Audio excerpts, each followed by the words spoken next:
And welcome to the Cowbell Kingdom Road Reaction Postgame Show. I am Jonathan Santiago.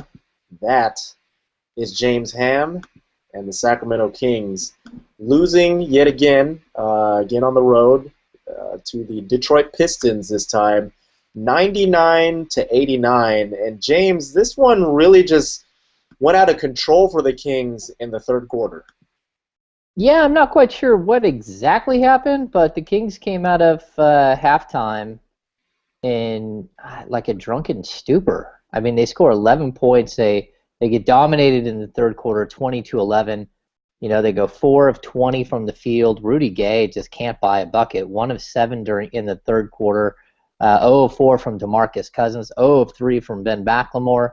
This was a complete disaster. When Reggie Evans is your best offensive option in a quarter, you've lost. The game is over. And that is exactly what happened tonight. Just an absolutely atrocious third quarter that just sunk this team, and they just couldn't recover at all. Yeah, you look at the third quarter, James, and Josh Smith got off to a hot start. Finished the quarter with 9 points on 3 of 6 shooting. He made his only 2 threes of the game to open up the period in that third quarter. And Josh Smith did finish with 24 points and 8 rebounds. More on Josh Smith, I'm sure, later on in the show. But let's move on to our 3 things to watch, James. And we start with the big matchup in the middle, Andre Drummond taking on DeMarcus Cousins. And DeMarcus had a career-high 6 blocks, which is nice to see. He's not known as a shot blocker, more so a guy who takes charges. So for him to get that many block shots is pretty incredible. But Andre Drummond just dominated him defensively tonight. I mean, DeMarcus could not get to the places, could not get by Drummond, had no room to work. Drummond played excellent defense on DeMarcus, and DeMarcus finishes 5 of 15 from the field for just 13 points in the loss. Yeah, I mean, the major mistake DeMarcus Cousins made in this game is that he just tried to go head-to-head against Andre Drummond, and that's just not the way to do this. I mean, he ends up with 5 turnovers. He shoots 5 of 15 from the field. That's just not acceptable, especially when you finish the game with 1 assist. This team has had troubles, especially the last couple of weeks, with assists. Tonight they finished with 18, but 16 turnovers. Again, the major culprits are DeMarcus Cousins, Isaiah Thomas. This was a game that, to me, was really, it was lost at that one key battle just because you can't let Andre Drummond match DeMarcus Cousins in this game. It doesn't matter what you're trying to do. You know, you can't, I mean, Drummond, 15 points, 8 rebounds. You just can't get beat by Drummond. And I don't even think the guy struggled. I mean, he ends up with five personal fouls, but he plays 33 minutes. The key to this game was to get Drummond in early foul trouble so you didn't have to deal with him late. And, you know, that didn't happen, and the Kings lose. Yeah, you know what else, James? This is a rare night in which DeMarcus Cousins does not battle foul trouble at all. He picked up his second personal foul late in the fourth quarter, so he played the game relatively foul-free. It's just that tonight, you know, he didn't have it against Andre Drummond, you know, one of the up-and-coming young defensive centers in the league. Yeah, John, and the other thing I'll point out, too, as far as this whole how this game kind of played out, it's that when the Kings share the ball, we're going to get to this next, when the Kings share the ball, they're a better team. But on the defensive end, when they play together defensively, they're actually a good team. And I thought that starting Reggie Evans really freed DeMarcus Cousins up to go and do some things that he hasn't been able to do because he and Jason Thompson have major trust issues between the two of them. So it's not like Reggie Evans was just this incredible defensive god, but what he was is something that DeMarcus wasn't used to having, someone who didn't leave him exposed all the time.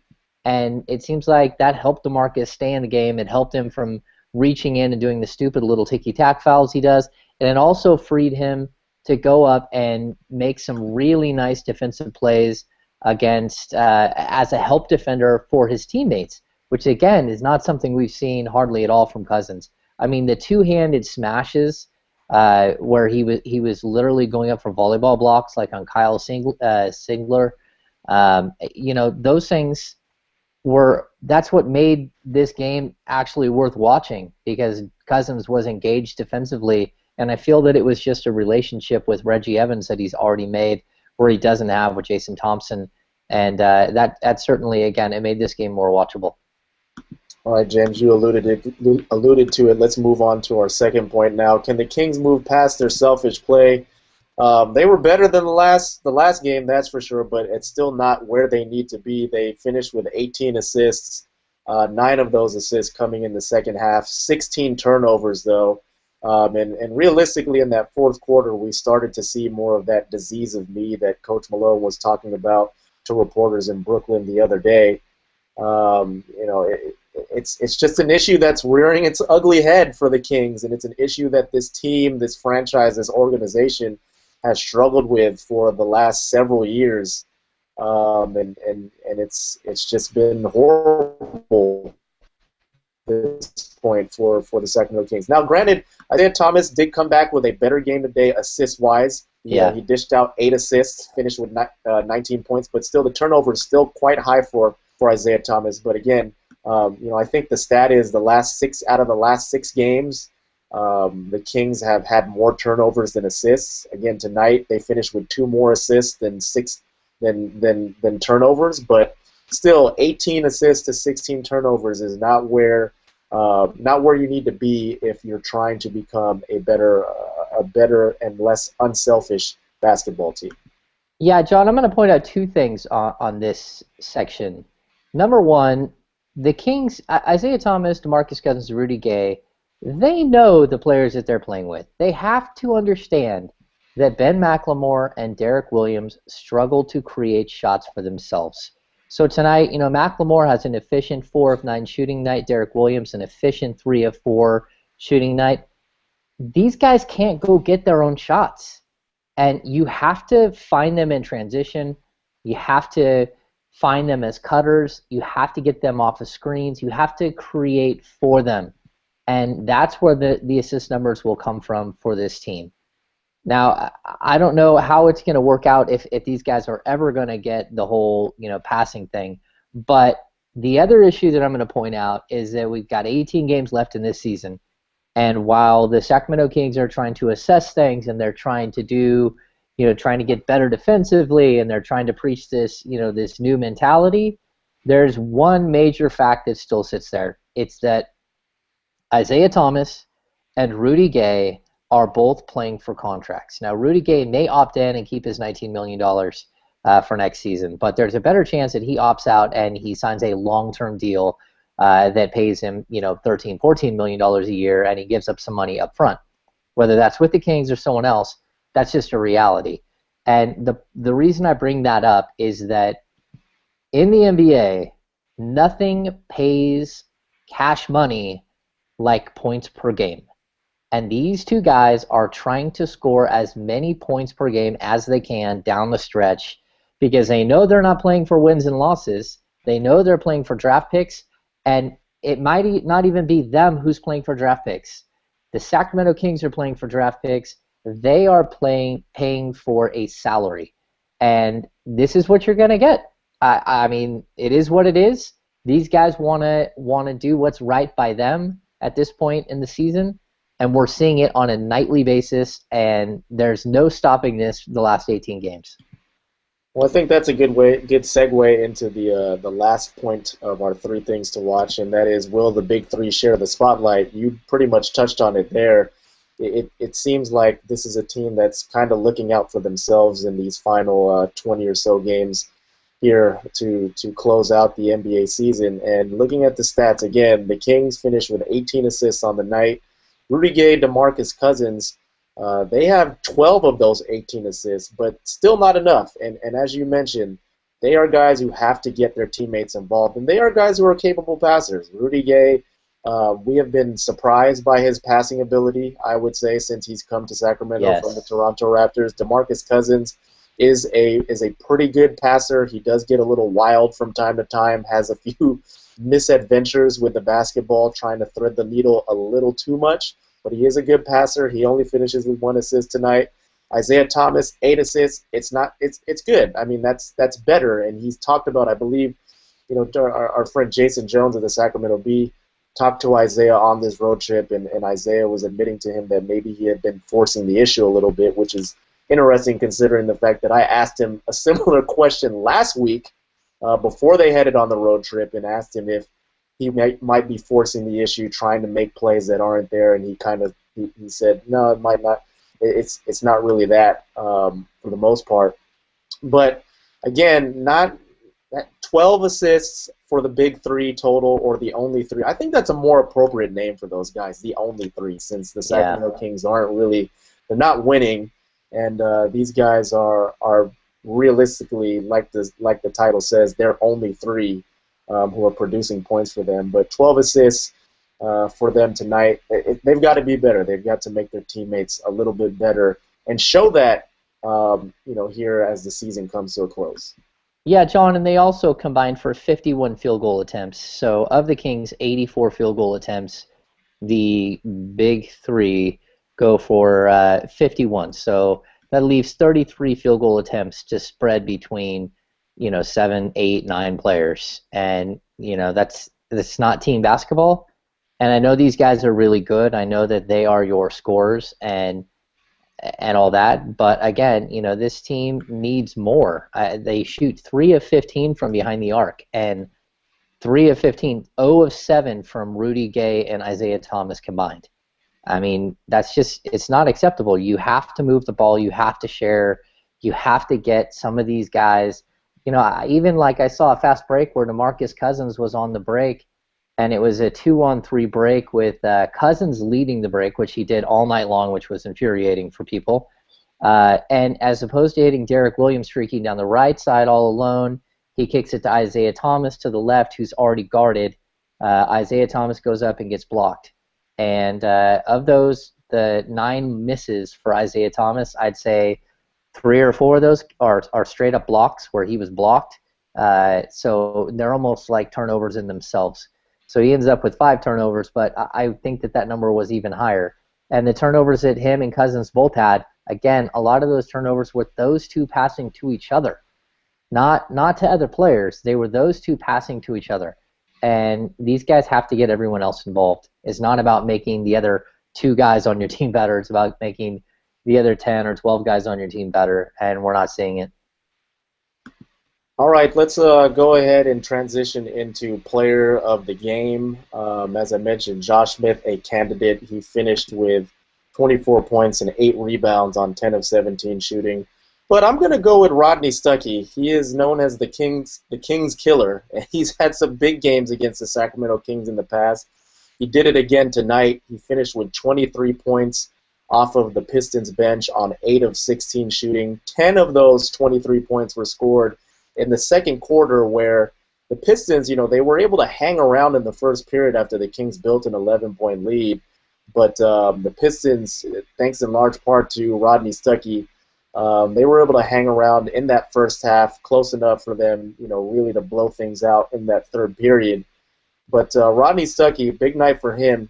Again, 23 points. In comparison, the Kings bench, Ray McCallum, Derek Williams, and Jason Thompson, who came off the bench tonight instead of Reggie Evans, they combined to score 22 points, whereas, as I mentioned, Rodney Stuckey has 23.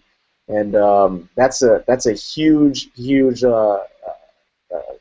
sore thumb on this game for the Sacramento Kings in terms of their defense against the Detroit Pistons. So I go with Rodney Stuckey as my player of the game tonight.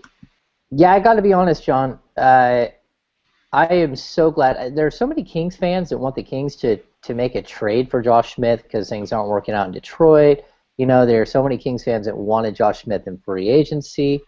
My goodness, he's on a short list of players that I can't stand watching. He has some moments where he's incredibly athletic and he does some great things. He blocks shots. He can rebound. He can pass. And his dunks are like, just incredible. But holy cow, if I had to watch for 82 games a bunch of 21-foot jump shots that have no chance of going in again and again, I would just absolutely, I would scream. I would scream every time he came in the game. It's kind of like the J.J. Hickson syndrome. You just watch him shooting jumper after jumper after jumper that has no chance of going in, that historically does not go in, and he just keeps doing it. And I don't even know what to make of it.